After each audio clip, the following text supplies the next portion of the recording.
Video ಶುರು ಮಾಡೋಕ್ಕಿಂತ ಮುಂಚೆ ಮತ್ತಷ್ಟು ರೋಚಕ ಮಾಹಿತಿಗಳಿಗಾಗಿ ನಮ್ಮ ಚಾನಲ್ಗೆ ಸಬ್ಸ್ಕ್ರೈಬ್ ಮಾಡಿಲ್ಲ ಅಂದರೆ ಸಬ್ಸ್ಕ್ರೈಬ್ ಮಾಡ್ಕೊಳ್ಳಿ, ಹಾಗೆ ಬೆಲ್ ಐಕನ್ ಮೇಲೆ ಕೂಡ ಕ್ಲಿಕ್ ಮಾಡಿ. ನಮಸ್ಕಾರ ಗೆಳೆಯರೆ, ಡಿವನ್ ಕನ್ನಡ ಯೂಟ್ಯೂಬ್ ಚಾನಲ್ಗೆ ನಿಮಗೆ ಸ್ವಾಗತ.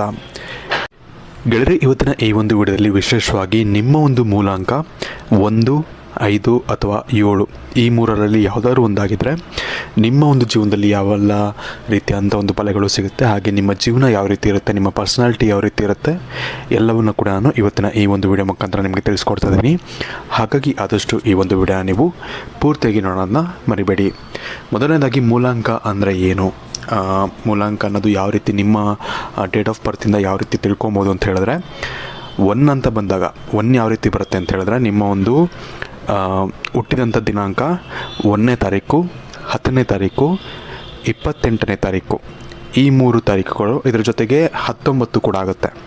ಸೊ ಈ 4 ತಾರೀಕುಗಳಲ್ಲಿ ಯಾವುದಾದ್ರು ಒಂದು ತಾರೀಕಲ್ಲಿ ನೀವು ಹುಟ್ಟಿದರೆ ನಿಮ್ಮ ಒಂದು ಮೂಲಾಂಕ 1 ಆಗುತ್ತೆ. ಯಾವ ರೀತಿ ಅಂತ ಹೇಳಿದ್ರೆ, 1 ಅಂತ ಬಂದರೆ ನಾರ್ಮಲ್ 1ನೇ ಬರುತ್ತೆ.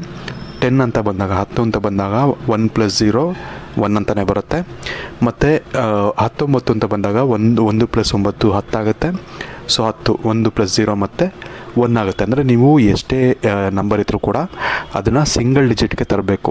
ಅಂದರೆ 1ಇಂದ 9ವರೆಗೂ 1 to 9 ಈ ಒಂದು ಡಿಜಿಟಲ್ಲಿ ತರಬೇಕು. ಅದರ ಮುಖಾಂತರ ನಿಮಗೆ ನಿಮ್ಮ ಒಂದು ಮೂಲಾಂಕ ನಿಮಗೆ ಸಿಗುತ್ತೆ.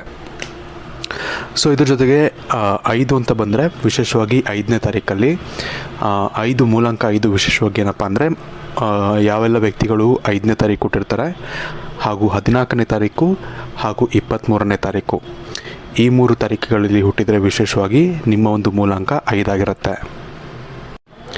ಇನ್ನು 7 ಅಂತ ಬಂದಾಗ ವಿಶೇಷವಾಗಿ ನೀವು ಯಾವೊಂದು ವ್ಯಕ್ತಿಗಳು ವಿಶೇಷವಾಗಿ 7ನೇ ತಾರೀಕು, 16ನೇ ತಾರೀಕು ಹಾಗೂ 25ನೇ ತಾರೀಕು, ಈ ಒಂದು 3 ತಾರೀಕುಗಳಲ್ಲಿ ಯಾವ ಒಂದು ವ್ಯಕ್ತಿಗಳು ಹುಟ್ಟಿರ್ತಾರೆ ಅವರ ಒಂದು ಮೂಲಾಂಕ 7 ಆಗಿರುತ್ತೆ. ಸೊ ಅಕಾರ್ಡಿಂಗ್ಲಿ ನಿಮ್ಮ ಒಂದು ಮೂಲಾಂಕ ಯಾವುದು ಅಂತ ನಿಮಗೆ ಗೊತ್ತಾಗಿರುತ್ತೆ. ನಿಮ್ಮ ಒಂದು ಹುಟ್ಟಿದ ಒಂದು ತಾರೀಕನ್ನು ನೋಡಿಕೊಂಡು ಅದರ ಮುಖಾಂತರ ನೀವು ಈ ಒಂದು ನಂಬರ್ನ ಸೆಲೆಕ್ಟ್ ಮಾಡಬೇಕಾಗತ್ತೆ. ಇದರ ಮುಖಾಂತರ ನಿಮ್ಮ ಸ್ವಭಾವಗಳು ಹೇಗಿರುತ್ತೆ, ನಿಮ್ಮ ಪರ್ಸನಾಲಿಟಿ ಹೇಗಿರುತ್ತೆ, ನಿಮ್ಮ ಜೀವನದಲ್ಲಿ ಏನು ಮಾಡಿದ್ರೆ ಒಳ್ಳೆಯದಾಗುತ್ತೆ, ಈ ರೀತಿಯಾದಂತಹ ಎಲ್ಲ ಒಂದು ಮಾಹಿತಿಯನ್ನು ಈ ಒಂದು ವಿಡಿಯೋದಲ್ಲಿ ನಿಮಗೆ ಕೊಡ್ತೀನಿ. ಇನ್ನು ಮಿಕ್ಕಿದಂತಹ ಮೂಲಾಂಕಗಳು ಏನೇನು ಬರುತ್ತೆ ಅವೆಲ್ಲವೂ ಕೂಡ ಈಗಾಗಲೇ ವಿಡಿಯೋ ಮಾಡಿದ್ದೀನಿ. ನಮ್ಮ ಚಾನಲ್ಗೆ ಚೆಕ್ ಮಾಡ್ಕೊಳ್ಳಿ, ಅಥವಾ ಡಿಸ್ಕ್ರಿಪ್ಷನಲ್ಲಿ ಕೂಡ ನಾನು ಲಿಂಕನ್ನು ಹಾಕಿರ್ತೀನಿ, ಅಲ್ಲಿ ಹೋಗಿ ನೀವು ಅದನ್ನು ಆ ಒಂದು ವಿಡಿಯೋನ ನೋಡ್ಬೋದು. ಇನ್ನು ಇದ್ರ ಬಗ್ಗೆ ತಿಳಿಸೋಕ್ಕಿಂತ ಮುಂಚೆ ನೀವಿನ್ನು ನಮ್ಮ ಚಾನಲ್ಗೆ ಸಬ್ಸ್ಕ್ರೈಬ್ ಮಾಡ್ಕೊಂಡಿದ್ರೆ ಸಬ್ಸ್ಕ್ರೈಬ್ ಮಾಡ್ಕೊಳ್ಳಿ. ಹಾಗೆ ನಿಮ್ಮ ಇಷ್ಟದೇವರ ಒಂದು ಇಷ್ಟವಾದಂತಹ ಮಂತ್ರ ಯಾವುದಾದ್ರೂ ಇದ್ದರೂ ಕೂಡ ನಮಗೆ ಕಮೆಂಟ್ ಸೆಕ್ಷನ್ ನೀವು ಕಮೆಂಟ್ ಮಾಡಿ ನಮಗೆ ತಿಳಿಸೋದನ್ನು ನೀವು ಮರಿಬೇಡಿ. ಇದರಲ್ಲಿ ಮೊದಲನೇದಾಗಿ ನಿಮ್ಮ ಒಂದು ಮೂಲಾಂಕ 1 ಆಗಿದ್ದರೆ, ಅಂದರೆ 1ನೇ ತಾರೀಕು ಹುಟ್ಟಿದವರು, 10ನೇ ತಾರೀಕು ಹುಟ್ಟಿದವರು, 19ನೇ ತಾರೀಕು ಹುಟ್ಟಿದವರು ಹಾಗೂ 28ನೇ ತಾರೀಕು ಹುಟ್ಟಿದವರು, ಯಾವುದೇ ತಿಂಗಳ ಈ ಒಂದು ತಾರೀಕಲ್ಲಿ ಹುಟ್ಟಿದರೆ ನಿಮ್ಮ ಒಂದು ಮೂಲಾಂಕ 1 ಆಗುತ್ತೆ. ಸೊ ನಿಮ್ಮ ಒಂದು ಸ್ವಭಾವ ಹೇಗಿರುತ್ತೆ ಅಂತ ಹೇಳೋದಾದರೆ, ಮೊದಲನೇದಾಗಿ ನಿಮಗೆ ಒಂದು ಫಸ್ಟ್ ಇಂಪ್ರೆಷನ್ ಅಂತ ಹೇಳೋದಾದರೆ, ಈ ಒಂದು ನಂಬರ್ಲಿ ನೀವು ಹುಟ್ಟಿದ್ದೀರಾ ಅಂತ ಹೇಳಿದ್ರೆ ತುಂಬ ಒಂದು ವಿಶೇಷ ಅಂತಲೇ ಹೇಳ್ಬೋದು. ವಿಶೇಷವಾಗಿ ಯಾಕಂದರೆ ಇದು ಒಂಥರ ಅಲ್ಟಿಮೇಟ್ ನಂಬರ್ ಅಂತ ಹೇಳ್ಬೋದು. ಈ ಒಂದು 1 ಅನ್ನೋದು ಸೂರ್ಯ ಪ್ರತಿನಿಧಿಸುವಂತಹ ಒಂದು ನಂಬರ್ ಆಗಿರೋದ್ರಿಂದ ಸೂರ್ಯ ಎಲ್ಲದಕ್ಕಿಂತ ದೊಡ್ಡ ದೇವರು ಅಂತಲೇ ಹೇಳ್ಬೋದು. ಯಾಕಂದರೆ ನಮ್ಮ ಜಗತ್ತಿಗೆ ಬೆಳಕು ನೀಡುವಂಥ ಒಂದು ದೇವರು. ಸೊ ಇಂಥ ಒಂದು ಗ್ರಹದ ಒಂದು ಪ್ರತಿನಿಧಿಯಲ್ಲಿ ಹುಟ್ಟಿದ್ದೀರಾ ಅಂತ ಹೇಳಿದ್ರೆ ನೀವು ತುಂಬ ಅದೃಷ್ಟವಂತರು ಅಂತಲೇ ಹೇಳ್ಬೋದು. ವಿಶೇಷವಾಗಿ ನಾಯಕತ್ವದ ಗುಣಗಳು ತುಂಬ ಜಾಸ್ತಿ ಇರುತ್ತೆ ಈ ಒಂದು ವ್ಯಕ್ತಿಗಳಿಗೆ ಅಂತಲೇ ಹೇಳ್ಬೋದು. ಒಂದು ಲೀಡರ್ಶಿಪ್ ಕ್ವಾಲಿಟೀಸ್ ಏನು ಬೇಕು ಒಬ್ಬ ಮನುಷ್ಯನಿಗೆ, ಆ ಒಂದು ಕ್ವಾಲಿಟೀಸ್ ಅನ್ನೋದು ತುಂಬ ಹೆಚ್ಚಾಗಿ ಈ ಒಂದು ವ್ಯಕ್ತಿಗಳಲ್ಲಿ ಇರುತ್ತೆ. ಇನ್ನು ಈ ಒಂದು ವ್ಯಕ್ತಿಗಳ ಒಂದು ಒಳ್ಳೆ ಕ್ವಾಲಿಟೀಸ್ ಏನಪ್ಪ ಅಂತ ಹೇಳಿದ್ರೆ, ಮೊದಲನೇದಾಗಿ ಏನು ನೋಡಿದ್ರೂ ಒಂದು ತಗೊಬೇಕು ಅಥವಾ ಈ ಒಂದು ವಸ್ತುನ ಹತ್ರ ಇರಬೇಕು ಅನ್ನುವಂಥ ಒಂದು ಆಸೆ ಇವರಲ್ಲಿ ಹುಟ್ಟುತ್ತೆ. ಆದರೆ ಇವರಲ್ಲಿ ಆಸೆ ಹುಟ್ಟಿದ್ರೂ ಕೂಡ ಇವರ ಕೈಲಿ ಆ ಟೈಮಲ್ಲಿ ಅದಕ್ಕೆ ಬೇಕಾದಂತಹ ಹಣ ಆಗಲಿ ಅಥವಾ ಅದಕ್ಕೆ ತೊಗೊಬೇಕಾದಂಥ ಒಂದು ಪರಿಸ್ಥಿತಿ ಆಗಲಿ ಇವ್ರಿಗೆ ಇರಲಿಲ್ಲ ಅಂದರೂ ಕೂಡ ಅದಕ್ಕಾಗಿ ಕಷ್ಟಪಟ್ಟಾದರೂ ಇವರು ಅದನ್ನು ಪಡ್ಕೊಳ್ತಾರೆ ಅವ್ರ ಜೀವನದಲ್ಲಿ. ಸೊ ಅಂಥ ಒಂದು ವ್ಯಕ್ತಿಗಳು ಈ ಒಂದು ವ್ಯಕ್ತಿಗಳಾಗಿರ್ತಾರೆ ಅಂತಲೇ ಹೇಳ್ಬೋದು. ವಿಶೇಷವಾಗಿ ಈ ಒಂದು ವ್ಯಕ್ತಿಗಳು ಹುಟ್ಟಿನಿಂದಲೂ ಆಗಿಲ್ಲದೆ ಇದ್ದರೂ ಕೂಡ ತನ್ನ ಒಂದು 25 ವಯಸ್ಸಾದ ನಂತರ ಇವ್ರಿಗೆ ಒಳ್ಳೆಯ ಒಂದು ಸಕ್ಸಸ್ ಅನ್ನೋದು ಸಿಗುತ್ತೆ. ಇವರು ಯಾವುದೇ ಒಂದು ಕ್ಷೇತ್ರದಲ್ಲಿ ಇದ್ದರೂ ಕೂಡ ಒಂದು ಒಳ್ಳೆಯ ಒಂದು ಫ್ಯೂಚರ್ ಅನ್ನೋದು ಇವರಿಗೆ ಇರುತ್ತೆ. ನಾನು ಹೇಳಿದಾಗೆ ಹುಟ್ಟಿನಲ್ಲಿ ಇವರಿಗೆ ಸ್ವಲ್ಪ ಬಡತನ ಅನ್ನೋದು ಇದ್ದರೂ ಕೂಡ ಇವರ ಒಂದು ಪರಿಶ್ರಮ ಹಾಗೆ ಇವರ ಒಂದು ಟ್ಯಾಲೆಂಟಿಂದ ಇವರು ಸಾಕಷ್ಟು ತಮ್ಮ ಜೀವನದಲ್ಲಿ ಗಳಿಸುವಂತಹ ಒಂದು ವ್ಯಕ್ತಿತ್ವ ಇವ್ರದ್ದಾಗಿರುತ್ತೆ. ಇನ್ನೊಂದು ಒಳ್ಳೆಯ ವಿಷಯ ಏನಪ್ಪ ಅಂದರೆ ಈ ಒಂದು ವ್ಯಕ್ತಿಗಳು ತುಂಬ ಕಾನ್ಫಿಡೆಂಟ್ ಆಗಿರ್ತಾರೆ. ಯಾವುದೇ ಒಂದು ವಿಷಯ ಅಂತ ಬಂದಾಗ ಕೂಡ, ಏನೇ ಒಂದು ವಿಷಯ ಏನಾದರೂ ಕಷ್ಟಗಳು ಬಂದಾಗ ಅದನ್ನು ಅಕ್ಸೆಪ್ಟ್ ಮಾಡಿಕೊಂಡು ಆರಾಮಾಗಿ ಅದನ್ನು ಸಾಲ್ವ್ ಮಾಡ್ತೀನಿ ಅನ್ನೋ ಒಂದು ಥಿಂಕಿಂಗಲ್ಲಿ ಮುನ್ನುಗ್ಗುವಂಥ ಒಂದು ಮನಸ್ಥಿತಿ ಇವ್ರಿಗೆ ಇರುತ್ತೆ. ಇವ್ರಿಗೆ ತುಂಬ ಹೆಲ್ಪ್ ಮಾಡುತ್ತೆ ಇವರ ಒಂದು ಕರಿಯರ್ನಲ್ಲೂ ಕೂಡ. ಸೊ ಇದು ಒಂದು ಒಳ್ಳೆಯ ವಿಷಯ ಆಗಿರುತ್ತೆ. ಇದರ ಜೊತೆಗೆ ಇವ್ರಿಗೆ ತುಂಬ ಒಂದು ಹೊಸ ಐಡಿಯಾಸ್ಗಳು ಅಥವಾ ಒಂದು ಕ್ರಿಯೇಟಿವಿಟಿ ಅನ್ನೋದು ತುಂಬ ಚೆನ್ನಾಗಿರುತ್ತೆ. ಡಿಫ್ರೆಂಟಾಗಿ ಯೋಚನೆ ಮಾಡುವಂಥ ಒಂದು ವ್ಯಕ್ತಿತ್ವ ಕೂಡ ಇವ್ರದ್ದು ಆಗಿರುತ್ತೆ. ಹಾಗೆ ಈ ಒಂದು ವ್ಯಕ್ತಿಗಳ ಇನ್ನೊಂದು ವಿಶೇಷತೆ ಏನಪ್ಪ ಅಂತ ಹೇಳಿದ್ರೆ, ಇವರು ಮಾಡುವಂಥ ಒಂದು ನಿರ್ಧಾರಗಳು, ತಮ್ಮ ಜೀವನದಲ್ಲಿ ಮಾಡುವಂಥ ಕೆಲವೊಂದು ನಿರ್ಧಾರಗಳೇನಿರುತ್ತೆ ಅದು ಇವ್ರಿಗೆ ಪರ್ಫೆಕ್ಟ್ ಆಗಿರುತ್ತೆ. ತುಂಬ ಒಂದು ಸ್ಪಷ್ಟತೆ ಇಟ್ಕೊಂಡು ತುಂಬ ಕ್ಲಾರಿಟಿಯಲ್ಲಿ ಆ ಡಿಸಿಷನ್ಗಳನ್ನ ತೊಗೊಂಡಿರ್ತಾರೆ. ಅದು ಇವ್ರಿಗೆ ತುಂಬ ಹೆಲ್ಪ್ ಕೂಡ ಆಗುತ್ತೆ. ಸೊ ಅದು ಕೂಡ ಇವ್ರಿಗೆ ಇರುವಂತಹ ಒಂದು ಒಳ್ಳೆಯ ವಿಷಯ ಅಂತಲೇ ಹೇಳ್ಬೋದು. ಇನ್ನು ಇವ್ರಿಗೆ ಇರುವಂತಹ ಕೆಲವೊಂದು ನೆಗೆಟಿವ್ಸು ಏನಪ್ಪ ಅಂತ ಹೇಳಿದ್ರೆ, ಸ್ವಲ್ಪ ಇವ್ರಿಗೆ ಈಗೋ ಅನ್ನೋದು ಜಾಸ್ತಿ ಇರುತ್ತೆ. ಕೆಲವೊಂದು ಸತಿ ಏನಪ್ಪ ಅಂದರೆ ಇವ್ರಿಗೆ ಸ್ವಲ್ಪ ಸೆಲ್ಫ್ ಒಬ್ಸೆಸ್ಡ್ ಅಂತ ಹೇಳ್ಬೋದು. ಅಂದರೆ ನಾನು ನನ್ನದು ಅನ್ನೋದು ಸ್ವಲ್ಪ ಇರುತ್ತೆ ಇವ್ರಿಗೆ. ಸೊ ಅದನ್ನು ಇವರು ಕಡಿಮೆ ಮಾಡಿಕೊಂಡ್ರೆ ತುಂಬ ಒಳ್ಳೆಯದು. ಇದ್ರ ಜೊತೆಗೆ ಇನ್ನೊಂದೇನಪ್ಪ ಅಂತ ಹೇಳಿದ್ರೆ, ಇವರು ತಮ್ಮ ಒಂದು ತಪ್ಪನ್ನು ಅಷ್ಟು ಈಸಿಯಾಗಿ ಅಕ್ಸೆಪ್ಟ್ ಮಾಡ್ಕೊಳ್ಳೋದಿಲ್ಲ, ಸ್ವೀಕರಿಸೋದಿಲ್ಲ. ತಪ್ಪು ಮಾಡಿದ್ದೀನಿ ಅಂತ ಅನ್ಸೋದೇ ಇಲ್ಲ ಯಾವ್ಯಾವ ವಿಷಯದಲ್ಲೂ ಕೂಡ. ಯಾಕಂದರೆ ಎಲ್ಲ ಮನುಷ್ಯರು ಕೂಡ ತಮ್ಮ ಜೀವನದಲ್ಲಿ ತಪ್ಪನ್ನು ಮಾಡ್ತಾರೆ. ಎಷ್ಟೇ ಅವರು ಪರ್ಫೆಕ್ಟ್ ಆಗಿದ್ದರೂ ಕೂಡ ತಪ್ಪು ಮಾಡೋವಂಥ ಒಂದು ಪರಿಸ್ಥಿತಿ ಬಂದೇ ಬರುತ್ತೆ. ಬಟ್ ಈ ಒಂದು ವ್ಯಕ್ತಿಗಳದ್ದು ಪ್ರಾಬ್ಲಮ್ ಏನಾಗುತ್ತೆ ಅಂತ ಹೇಳಿದ್ರೆ, ಏನೋ ಒಂದು ತಪ್ಪು ಮಾಡಿರ್ತಾರೆ, ಬಟ್ ಅವ್ರಿಗೆ ಅದು ನಾನು ಮಾಡಿದ್ದು ತಪ್ಪು ಅಂತ ಅನ್ಸೋದೇ ಇಲ್ಲ. ಎಷ್ಟೇ ಇನ್ನೊಬ್ರು ಬಂದು ಹೇಳಿದ್ರು ಕೂಡ ತಪ್ಪು ಅಂತ ಅನ್ಸೋದಿಲ್ಲ. ಅದೊಂದು ಮನಸ್ಥಿತಿ ಇವ್ರಿಗೆ ಇರುತ್ತೆ. ಸೊ ಅದನ್ನು ಕೂಡ ಇವರು ಸರಿ ಮಾಡ್ಕೊಬೇಕಾಗತ್ತೆ. ಸೊ ಇದಿಷ್ಟು ನಂಬರ್ 1 ಬಗ್ಗೆ ಆಗಿತ್ತು.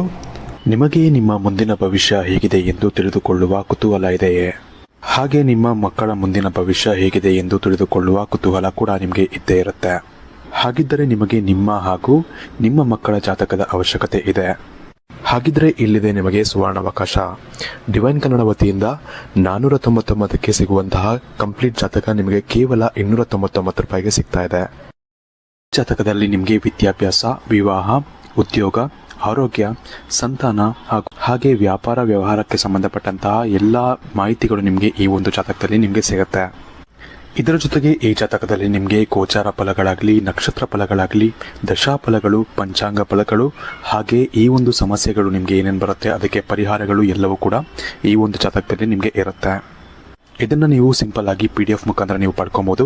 ಇದನ್ನು ನೀವು PDF ರಿಸೀವ್ ಮಾಡಿದ ತಕ್ಷಣ ನೀವು ನಿಮ್ಮ ಹತ್ತಿರ ಇರುವಂತಹ ಜೆರಾಕ್ಸ್ ಶಾಪಲ್ಲಿ ಇದನ್ನು PDF ಮೇಲೆ ನೀವು ಪ್ರಿಂಟ್ ಬೇಕಾದ್ರೂ ಮಾಡಿಸ್ಕೊಬೋದು, ಅಥವಾ ಮೊಬೈಲಲ್ಲೇ ನೀವು ಈ ಒಂದು ಜಾತಕವನ್ನು ನೋಡ್ಕೊಬೋದು. ಆರ್ಡರ್ ಮಾಡುವುದಕ್ಕಾಗಿ ವಿಡಿಯೋ ಕೆಳಗಡೆ ಡಿಸ್ಕ್ರಿಪ್ಷನ್ ಬಾಕ್ಸಲ್ಲಿ ಮೊದಲನೇ ಲಿಂಕ್ ಇರುತ್ತೆ, ಅದರ ಮೇಲೆ ನೀವು ಕ್ಲಿಕ್ ಮಾಡಿ ಇದು ಡೈರೆಕ್ಟಾಗಿ ನಿಮಗೆ ವಾಟ್ಸಪ್ಗೆ ಹೋಗುತ್ತೆ.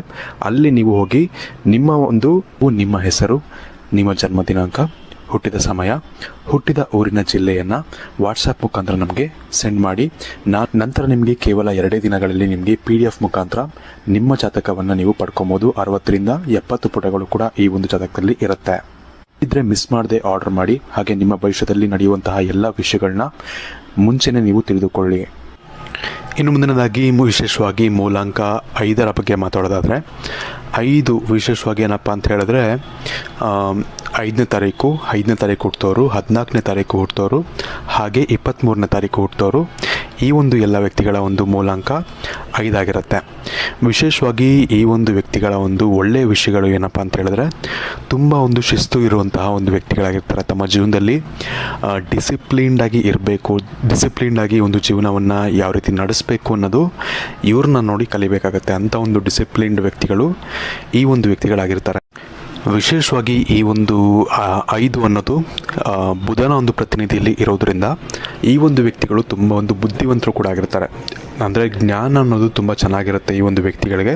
ತಮ್ಮ ಒಂದು ಶಿಕ್ಷಣದಲ್ಲೂ ಕೂಡ ಇವರು ತುಂಬ ಚೆನ್ನಾಗಿರ್ತಾರೆ. ಅಂದರೆ ಒಂದು ವಿದ್ಯಾಭ್ಯಾಸದಲ್ಲಿ ತುಂಬ ಒಂದು ಏನಪ್ಪ ಅಂದರೆ ಒಳ್ಳೆ ರ್ಯಾಂಕ್ಸ್ಗಳನ್ನ ತೊಗೊಳ್ಳುವಂಥ ಒಂದು ವ್ಯಕ್ತಿಗಳು ಈ ಒಂದು ಮೂಲಾಂಕದಲ್ಲಿ ಹುಟ್ಟಿರುವಂಥ ಒಂದು ವ್ಯಕ್ತಿಗಳಾಗಿರ್ತಾರೆ. ಇದು ಕೂಡ ತುಂಬ ವಿಶೇಷವಾದಂತಹ ಒಂದು ಸಂಗತಿಯಾಗಿರುತ್ತೆ ಇವರ ಒಂದು ಜೀವನದಲ್ಲಿ. ಇನ್ನೊಂದು ಒಳ್ಳೆಯ ವಿಷಯ ಏನಪ್ಪ ಅಂತ ಹೇಳಿದ್ರೆ, ಎಲ್ಲ ಒಂದು ವಿಷಯಗಳ ಬಗ್ಗೆನೂ ಕೂಡ ಕೆಲವೊಂದು ಜ್ಞಾನವನ್ನು ಇವರು ಪಡ್ಕೊಂಡಿರ್ತಾರೆ.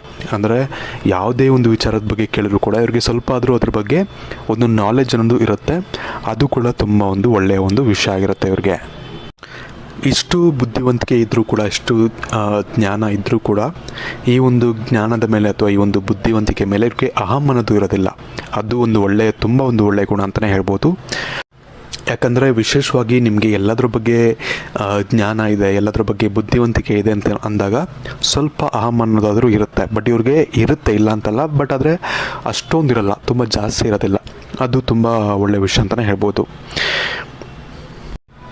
ಇನ್ನು ಈ ಒಂದು ವ್ಯಕ್ತಿಗಳಿಗೆ ಇರುವಂತಹ ಕೆಲವೊಂದು ನೆಗೆಟಿವ್ ವಿಷಯಗಳೇನು ಏನಪ್ಪ ಅಂತ ಹೇಳಿದ್ರೆ, ಇವ್ರಿಗೆ ಅವರ ಒಂದು ಬುದ್ಧಿವಂತಿಕೆ ಮೇಲೆ ಅಹಂ ಇಲ್ಲದಿದ್ದರೂ ಕೂಡ ಇವರು ಇನ್ನೊಬ್ಬರ ಒಂದು ಒಪಿನಿಯನ್ಸು, ಅಂದರೆ ಇನ್ನೊಬ್ಬರು ಏನಾದರೂ ಒಂದು ಸಜೆಷನ್ಸ್ಗಳು ಕೊಡ್ತಾರೆ ಅಥವಾ ಏನಾದರೂ ಒಂದು ಒಪಿನಿಯನ್ಗಳು ಕೊಟ್ಟಾಗ ಅದನ್ನು ಅಷ್ಟು ಈಸಿಯಾಗಿ ಇವರು ಅಕ್ಸೆಪ್ಟ್ ಮಾಡ್ಕೊಳ್ಳೋದಿಲ್ಲ. ಯಾಕಂದರೆ ಇವ್ರಿಗೆ ಮನಸ್ಸಲ್ಲಿ ಇರುತ್ತೆ, ನಾನು ಏನೇ ಮಾಡಿದರೂ ಸರಿಯಾಗಿರುತ್ತೆ ಅನ್ನೋ ಒಂದು ಭಾವನೆ ಇವ್ರಿಗೆ ಇರೋದ್ರಿಂದ ಬೇರೆಯವ್ರು ಏನಾದರೂ ಹೇಳಿದ್ರೆ ಕೂಡ ಇವ್ರಿಗೆ ಅಷ್ಟೊಂದು ಇವರು ಅದನ್ನು ತಲೆಗೆ ಹಾಕೊಳ್ಳೋದಿಲ್ಲ. ಅಯ್ಯೋ ನಾನು ಮಾಡ್ತಿರೋದೇ ಕರೆಕ್ಟ್ ಇರುತ್ತೆ, ನಾನು ಮಾಡ್ತಿರೋದೆಲ್ಲ ಕರೆಕ್ಟಾಗಿರುತ್ತೆ ಅನ್ನೋ ಒಂದು ಥಾಟ್ಸ್ ಇವರ ಮನಸ್ಸಲ್ಲಿ ಇರೋದ್ರಿಂದ ಇವರು ಬೇರೆಯವರ ಒಂದು ಒಪಿನಿಯನ್ಸು, ಬೇರೆಯವರ ಒಂದು ಸಜೆಷನ್ಸ್ನ ಇವರು ತಗೊಳ್ಳೋದಿಲ್ಲ. ಇದರಿಂದ ಇವರು ಜೀವನದಲ್ಲಿ ಸಾಕಷ್ಟು ಅನುಭವಿಸ್ತಾರೆ ಕೂಡ. ಯಾಕಂತ ಹೇಳಿದ್ರೆ, ನಾವು ಇನ್ನೊಬ್ಬರ ಒಂದು ಒಪಿನಿಯನ್ಸ್ನ ತಗೊಂಡು ನಮ್ಮ ಜೀವನದಲ್ಲಿ ಅದನ್ನು ಅಳವಡಿಸ್ಕೊಬೇಕಾಗತ್ತೆ. ಕೆಲವೊಂದು ವಿಚಾರದಲ್ಲಿ, ಎಲ್ಲ ವಿಚಾರದಲ್ಲೂ ಎಲ್ಲನೂ ನೀವು ಬೇರೆಯವರ ಸಜೆಷನ್ನ ಕೇಳಿ ಅಂತ ಹೇಳ್ತಿಲ್ಲ, ಬಟ್ ಕೆಲವೊಂದು ವಿಚಾರಗಳಲ್ಲಿ ಬೇರೆಯವರ ಸಜೆಷನ್ಸ್ಗಳು ಬೇಕಾಗತ್ತೆ. ಅದು ತುಂಬ ಹೆಲ್ಪನ್ನು ಕೂಡ ಮಾಡುತ್ತೆ. ಇನ್ನೊಬ್ಬರ ಒಂದು ಎಕ್ಸ್ಪೀರಿಯೆನ್ಸ್ಗಳು ಅವ್ರೇನು ಎಕ್ಸ್ಪೀರಿಯೆನ್ಸ್ ಮಾಡಿರ್ತಾರೆ ಅದನ್ನು ನಮ್ಮ ಹತ್ರ ಶೇರ್ ಮಾಡ್ಕೊಂಡಾಗ ನಮ್ಗೆ ಅದರಿಂದ ತುಂಬ ಒಂದು ಕಲಿಯುವಂಥದ್ದು ಇರುತ್ತೆ.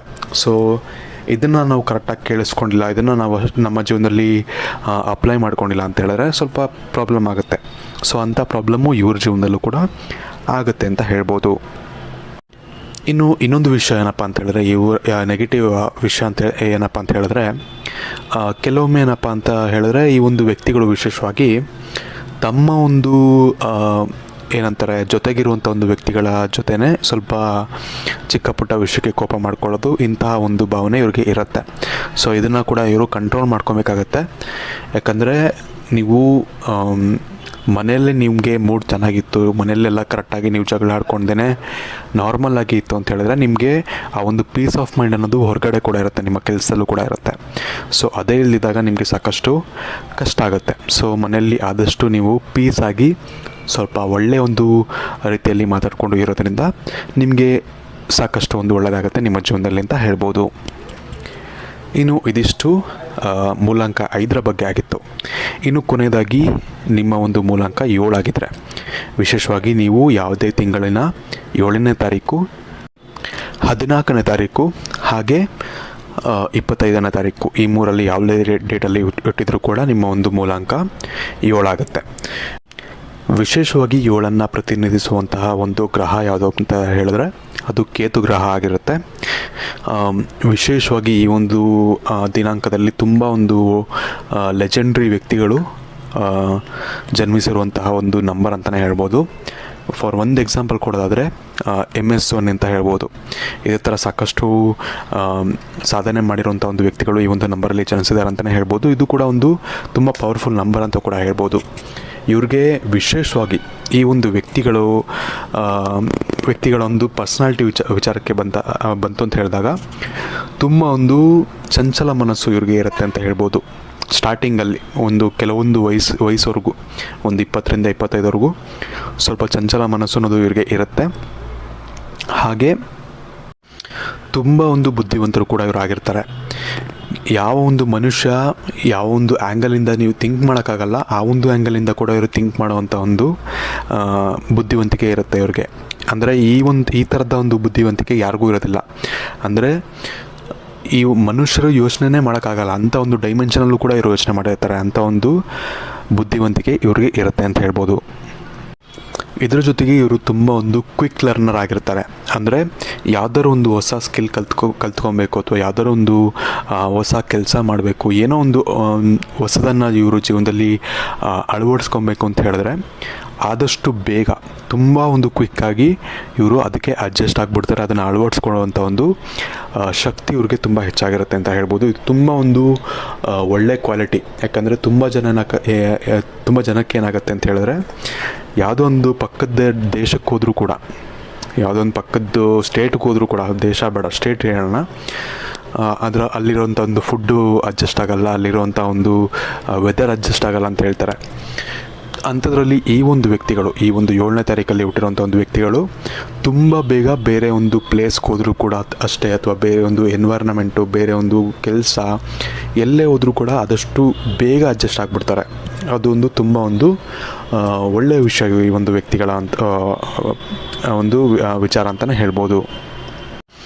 ಇದ್ರ ಜೊತೆಗೆ ಇನ್ನೊಂದು ವಿಷಯ ಏನಪ್ಪ ಅಂತ ಹೇಳಿದ್ರೆ, ತುಂಬ ಒಂದು ಕ್ವಿಕ್ಕಾಗಿ ಡಿಸಿಷನ್ಗಳನ್ನ ತೊಗೊಳ್ಳೋದು, ತುಂಬ ಬೇಗ ನಿರ್ಧಾರಗಳನ್ನ ತೊಗೊಳ್ಳೋವಂಥ ಒಂದು ಕೆಪಾಸಿಟಿ ಕೂಡ ಇವ್ರಿಗೆ ಇರುತ್ತೆ ಅಂತಲೇ ಹೇಳ್ಬೋದು. ಒಂದು ತುಂಬ ಕ್ವಿಕ್ಕಾಗಿ ಯೋಚನೆ ಮಾಡಿಬಿಡ್ತಾರೆ. ಏನೋ ಒಂದು ಸೊಲ್ಯೂಷನ್ ಬೇಕು ಅಂತ ಹೇಳಿದ್ರೆ ಒಂದು 5 ರಿಂದ 10 ನಿಮಿಷದಲ್ಲಿ ಅದಕ್ಕೆ ಬೇರೆಯವ್ರಿಗೆ ಒಂದು ಅರ್ಧ ಗಂಟೆ 1 ಅವರ್ ಬೇಕಾಗುವಂತಹ ಒಂದು ಟೈಮ್ಗೆ ಕೇವಲ ಇವ್ರಿಗೆ 5 ರಿಂದ 10 ನಿಮಿಷಕ್ಕೆ ಆ ಒಂದು ಸೊಲ್ಯೂಷನ್ ಸಿಗುವಂತಹ ಒಂದು ಶಕ್ತಿ, ಆ ಒಂದು ಕ್ವಿಕ್ಕಾಗಿ ಸೊಲ್ಯೂಷನ್ ಕೊಡುವಂಥ ಒಂದು ಶಕ್ತಿ ಇವ್ರಿಗೆ ಇರುತ್ತೆ ಅಂತಲೇ ಹೇಳ್ಬೋದು. ಇದ್ರ ಜೊತೆಗೆ ಇವರು ತಮ್ಮ ಒಂದು ಮಾತಿನಿಂದ ತುಂಬ ಪ್ರಭಾವ ಬೀರುವಂತಹ ಒಂದು ಶಕ್ತಿ ಕೂಡ ಇವ್ರಿಗೆ ಇರುತ್ತೆ. ತಮ್ಮ ಒಂದು ಮಾತಿನ ಒಂದು ಶಕ್ತಿಯಿಂದ ಇವರು ತುಂಬ ಜನರ ಮೇಲೆ ಒಳ್ಳೆಯ ಒಂದು ಪ್ರಭಾವವನ್ನು ಬೀರುವಂತಹ ಶಕ್ತಿ ಇವ್ರಿಗೆ ಇರುತ್ತೆ. ಇನ್ನು ಕೆಲವೊಂದು ನೆಗೆಟಿವ್ ಪಾಯಿಂಟ್ಸು, ಈ ಒಂದು ವ್ಯಕ್ತಿಗಳ ಒಂದು ನೆಗೆಟಿವ್ ಪಾಯಿಂಟ್ಸ್ ಏನಪ್ಪ ಅಂತ ಹೇಳಿದ್ರೆ, ಇವ್ರಿಗೆ ಸ್ಟೆಬಿಲಿಟಿ ಅನ್ನೋದು ಕಡಿಮೆ ಇರುತ್ತೆ. ಅಂದರೆ ನಾನು ಮುಂಚೆನೇ ಹೇಳಿದಾಗೆ ಚಂಚಲ ಮನಸ್ಸು ಅಂತ ಏನು ಹೇಳಿದೆ, ಅದರಿಂದ ಇವರಿಗೆ ಸ್ಥಿರತೆ ಅನ್ನೋದು ಸ್ವಲ್ಪ ಕಡಿಮೆ ಆಗುತ್ತೆ. ಯಾವುದಾದ್ರೊಂದು ವಿಷಯದ ಬಗ್ಗೆ ತುಂಬ ಜಾಸ್ತಿ ಕಾನ್ಸಂಟ್ರೇಟ್ ಮಾಡಬೇಕು ಅಂತ ಹೇಳಿದಾಗ ಸ್ವಲ್ಪ ಇವ್ರಿಗೆ ಕಷ್ಟ ಆಗುತ್ತೆ. ಇದು ಇವ್ರಿಗೆ ಒಂದು ಮೇಜರ್ ಪ್ರಾಬ್ಲಮ್ ಆಗಿರುತ್ತೆ ಇವರ ಒಂದು ಜೀವನದಲ್ಲಿ ಅಂತಲೇ ಹೇಳ್ಬೋದು. ಇನ್ನು ಇನ್ನೊಂದು ವಿಷಯ ಏನಪ್ಪ ಅಂತ ಹೇಳಿದ್ರೆ, ಇವರು ತಮ್ಮ ಜೀವನದಲ್ಲಿ ತಗೊಳ್ಳುವಂಥ ಕೆಲವೊಂದು ಡಿಸಿಷನ್ಗಳು ಇವ್ರಿಗೆ ತುಂಬ ತೊಂದರೆಯನ್ನು ಕೊಡುತ್ತೆ. ತುಂಬ ಬ್ಯಾಕ್ಲ್ಯಾಶಸ್ ಅಂತ ನಾವೇನು ಹೇಳ್ತೀವಿ, ಅದನ್ನು ಇವ್ರಿಗೆ ಕೊಡುತ್ತೆ ಅಂತಲೇ ಹೇಳ್ಬೋದು. ಪ್ರಾಬ್ಲಮ್ ಏನಾಗುತ್ತೆ ಅಂದರೆ, ಈ ಒಂದು ವ್ಯಕ್ತಿಗಳಿಗೆ ತುಂಬ ಒಂದು ಸ್ಟ್ರೇಟ್ ಫಾರ್ವರ್ಡ್ ಆಗಿರ್ತಾರೆ. ಯಾವುದೇ ಒಂದು ವಿಷಯ ಆದರೂ ಕೂಡ ಅವರ ಒಂದು ಹಿತಕ್ಕೆ ಅಥವಾ ಅವರ ಅಕ್ಕಪಕ್ಕ ಇರುವಂಥ ಒಂದು ವ್ಯಕ್ತಿಗಳ ಒಂದು ಹಿತಕ್ಕೆ ನಡಿಬೇಕು ಅಂತ ಹೇಳಿದ್ರೆ ಅದಕ್ಕೋಸ್ಕರ ಇವ್ರು ಏನು ಬೇಕಾದ್ರೂ ಮಾಡೋಕ್ಕೆ ಸಿದ್ಧವಾಗಿರ್ತಾರೆ. ಸೊ ಈ ಒಂದು ಕಾರಣದಿಂದಾಗಿ ಇವರ ಒಂದು ನೇರ ನುಡಿಯಿಂದ ಸಾಕಷ್ಟು ಒಂದು ಪ್ರಾಬ್ಲಮ್ಗಳನ್ನ ಕೂಡ ಇವರು ಫೇಸ್ ಮಾಡೋಂಥ ಚಾನ್ಸಸ್ ಇರುತ್ತೆ. ಇದು ಅವ್ರಿಗೆ ಪರ್ಸ್ನಲಿ ಅಂತ ನೋಡಿದಾಗ ಇವ್ರಿಗೆ ಇದು ಒಳ್ಳೆಯ ಒಂದು ಕ್ಯಾರೆಕ್ಟ್ರೆ, ಒಳ್ಳೆಯ ಒಂದು ಪರ್ಸ್ನಾಲಿಟಿ. ಬಟ್ ಯಾರು ಇದನ್ನು ಫೇಸ್ ಮಾಡಿರ್ತಾರೆ, ಅವರಿಂದ ಈ ಒಂದು ನೇರ ನುಡಿಗಳನ್ನ ಯಾರು ಫೇಸ್ ಮಾಡಿರ್ತಾರೆ ಅವ್ರಿಗೆ ಇವ್ರ ಮೇಲೆ ಬೇಜಾರಾಗೋದು, ಮನಸ್ತಾಪಗಳಾಗೋದು ಇದೆಲ್ಲ ಆಗುತ್ತೆ. ಸೊ ಎಷ್ಟೇ ಕ್ಲೋಸ್ ಇದ್ದರೂ ಕೂಡ, ಆ ಒಂದು ವ್ಯಕ್ತಿಯವ್ರಿಗೆ ಕ್ಲೋಸ್ ಇದ್ದರೂ ಕೂಡ ಇವರು ಅದ್ರ ಬಗ್ಗೆನೂ ಯೋಚನೆ ಮಾಡೋದಿಲ್ಲ. ಯಾವ್ದಾದ್ರು ಒಂದು ಕಂಪ್ನಿಲಿದ್ದರೆ ಕಂಪ್ನಿಯ ಒಂದು ಹಿತಕ್ಕಾಗಿ ಡೈರೆಕ್ಟಾಗಿ ಮುಖದ ಮೇಲೆ ಹೇಳ್ಬಿಡ್ತಾರೆ, ನೀನು ಈ ವಿಷಯದಲ್ಲಿ ಕೆಲಸ ಕರೆಕ್ಟಾಗಿ ಮಾಡ್ತಿಲ್ಲ, ಈ ಥರ. ಸೊ ಇಂಥ ಒಂದು ವ್ಯಕ್ತಿತ್ವ ಇವ್ರದ್ದಾಗಿರುತ್ತೆ. ಸೊ ಇದನ್ನು ಕೂಡ ಇವರು ಚೇಂಜ್ ಮಾಡ್ಕೊಳ್ಳಿ ಅಂತ ಹೇಳೋಕ್ಕಾಗಲ್ಲ. ಬಟ್ ಹೇಳೋದಾದರೂ ನೀವು ಅಟ್ಲೀಸ್ಟ್ ಇದನ್ನು ಹೇಳ್ತಿದ್ದೀರಾ ಅಂತ ಹೇಳಿದ್ರೆ ತುಂಬ ಸಾಫ್ಟಾಗಿ ಅವ್ರಿಗೆ ಕ್ಲೀನಾಗಿ ಅರ್ಥ ಆಗೋ ಥರ ಹೇಳಿದ್ರೆ ಅದರಿಂದ ಆಗುವಂಥ ಒಂದು ಕೆಟ್ಟ ಪ್ರಭಾವಗಳು ಕಡಿಮೆ ಆಗುತ್ತೆ ಅಂತ ಹೇಳ್ಬೋದು. ಸೊ ಇದಿಷ್ಟು 1, 5 ಹಾಗೂ 7ನ ಬಗ್ಗೆ ಆಗಿತ್ತು. ಸೊ ವಿಡಿಯೋ ನಿಮಗೆ ಇಷ್ಟ ಆಗಿದೆ ಅಂತ ಅಂದ್ಕೊಳ್ತೀನಿ. ವಿಡಿಯೋ ಇಷ್ಟ ಆಗಿದ್ರೆ ಲೈಕ್ ಮಾಡಿ, ಶೇರ್ ಮಾಡಿ ಅಂತ ಹೇಳ್ತಾ, ಚಾನಲ್ಗೆ ಸಬ್ಸ್ಕ್ರೈಬ್ ಮಾಡ್ಕೊಂಡಿಲ್ಲ ಅಂದರೆ ಸಬ್ಸ್ಕ್ರೈಬ್ ಮಾಡ್ಕೊಳ್ಳಿ. ಹಾಗೆ ವಿಶೇಷವಾಗಿ ನಿಮ್ಮ ಒಂದು ನಂಬರ್ ಯಾವುದು, ಈ ಒಂದು ಮೂಲಾಂಕ ಯಾವುದು ಅನ್ನೋದನ್ನು ನಮಗೆ ಕಮೆಂಟ್ ಸೆಕ್ಷನಲ್ಲಿ ನೀವು ಕಮೆಂಟ್ ಮಾಡಿ ನಮಗೆ ತಿಳಿಸೋಣ ನೀವು ಮರಿಬೇಡಿ. ಧನ್ಯವಾದಗಳು.